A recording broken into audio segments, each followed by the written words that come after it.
ఖచ్చితంగా కొన్ని ఫెయిల్యూర్స్ ఉంటాయి.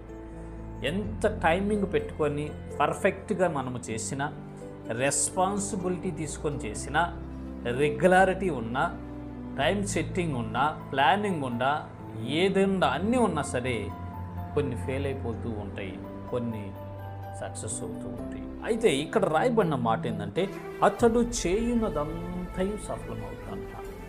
అతడు చేయునదంతయు సఫలమవుతుందంట. ఎవరు అతను? ఎలాగుంటే సఫలమవుతుందని మనం ఆలోచిస్తే ఇదే కీర్తనలు మొదటి నుంచి మీరు తర్వాత చదువుకోండి. ఎలా ఉండాలి, ఎలా ఉండకూడదు, ఎలా ఉండాలి, ఎలా ఉండకూడదు, దుష్టుల ఆలోచన చొప్పున నడవకూడదు, పాపుల మార్గంన నిలవకూడదు, అపహాసకులు కూర్చుండ చోటున కూర్చోకూడదు. ఈ 3 పనులు చేయకుండా ఉండాలి. Dos don'ts. ఏమి చేయాలి, ఏమి చేయకూడదు.